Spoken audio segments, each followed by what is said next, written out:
প্রিয় এইচএসসি পরীক্ষার্থী, আপনারা যারা ময়মনসিংহ বোর্ড থেকে এইচএসসি পরীক্ষা দিয়েছেন, আজকের ইংরেজি দ্বিতীয় পত্রের সম্পূর্ণ প্রশ্ন সমাধান দেখে নিন আজকের এই ভিডিওতে। তো ময়মনসিংহ বোর্ডের প্রশ্নটা একটু হার্ড ছিল, তারপরেও আপনারা মিলিয়ে দেখেন যে এই অ্যান্সারগুলো আপনি পরীক্ষার খাতায় দিয়ে এসেছেন কি না। তো অবশ্যই ভিডিওতে একটি লাইক করবেন, আপনার পরীক্ষা কেমন হয়েছে কমেন্টের মাধ্যমে জানাবেন।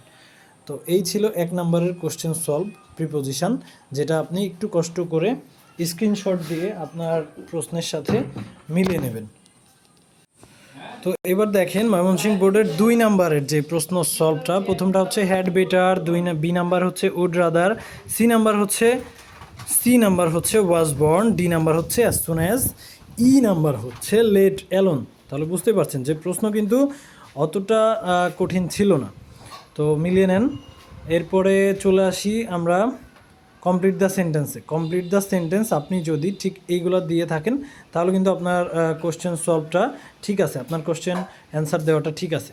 এটা একটু স্ক্রিনশট দিয়ে আপনার প্রশ্নের সাথে মিলিয়ে দেখবেন যে আপনি ঠিক এই জিনিসগুলাই লিখে এসেছেন কিনা, একটু মনে করার চেষ্টা করবেন। তো এই ছিল 3 নম্বরের প্রশ্ন সমাধানটা।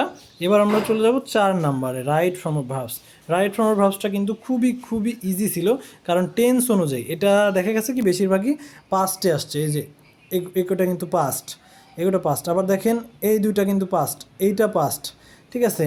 তো পাস্ট নিয়েই কিন্তু বেশি এসেছে। তো যারা একটু বুঝে টেন্সের পরিবর্তনটা সঠিকভাবে করতে পেরেছেন তারা কিন্তু এখানে এই 4 নম্বরে কিন্তু ফুল মার্কস পেয়ে যাবেন, একদম 5 মার্ক পেয়ে যাবেন আপনার যদি সঠিক হয়ে যায়। তো এই ছিল রাইট ফর্ম অফ ভার্বস। তারপর হচ্ছে ন্যারেশনটা যদিও অনেক স্টুডেন্টই পারে না, তারপরেও আপনারা যারা চেষ্টা করেছেন আপনাদের জন্য দোয়া করি ভাই, আপনাদের পরীক্ষাটা যেমনই হোক রেজাল্টটা যেন ভালো হয়, মহান সৃষ্টিকর্তা যেন আপনাদের জন্য রহমত করে আর কি। তো এই যে দেখতে পাচ্ছেন এটা কিন্তু সম্পূর্ণ সঠিক প্রশ্ন সমাধান, এবং এইভাবে যদি আপনি ন্যারেশনটা দিয়ে আসেন তাহলে আপনি কিন্তু ফুল মার্কস পেয়ে যাবেন। তো এরপরে চলে আসি 6 নম্বরে হচ্ছে মডিফায়ার। তো মডিফায়ারটা একটু মিলিয়ে দেখেন আপনি ঠিক এই জিনিসগুলো আপনি লিখেছেন কি না, তাহলে কিন্তু আপনার হয়ে গেছে।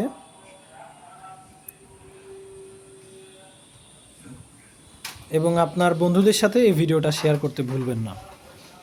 তো এরপর রয়েছে সেন্টেন্স কানেক্টরস। এটা হচ্ছে সেন্টেন্স কানেক্টরসটা আপনি একটু মিলিয়ে দেখবেন যে আপনি এইগুলাই খাতায় লিখেছেন কিনা, এবং ভিডিওটি অবশ্যই একটা লাইক করবেন এবং কমেন্ট করবেন আপনার পরীক্ষা কেমন হয়েছে সেটা কমেন্টের মাধ্যমে জানাবেন। তো তারপর রয়েছে সিনোনিম অ্যান্টোনিমটা তো খুবই সহজ। অসংখ্য শিক্ষার্থী এই সিনোনিম অ্যান্টোনিম এর আশায়, পাশ করার আশায় বসে থাকে যে প্যারাগ্রাফ লিখবো, অ্যাপ্লিকেশন লিখবো, সিনোনিম অ্যান্টোনিম লিখবো, পাস হয়ে যাবে, পাংচুয়েশন লিখবো, পাস হয়ে যাবে।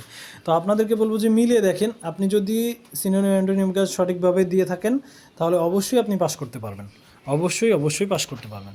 তো এরপরে বলি যে পাংচুয়েশন মার্কসটাও কিন্তু খুবই সহজ ছিল, কারণ পাংচুয়েশন মার্কস যেটা দেখা যায় যে আপনার যেটা ডায়লগের মতো আসে এটা কিন্তু খুবই ইজি, তবে ন্যারেশনের মতো আসলে এটা একটু হার্ড হয়।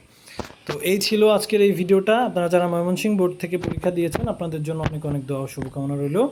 আপনার বন্ধুদের সাথে অবশ্যই এই ভিডিওটি শেয়ার করবেন, ফেসবুক, ইউটিউব যে কোনো জায়গায় হোক আপনি লিঙ্কটা শেয়ার করবেন। ধন্যবাদ সবাইকে।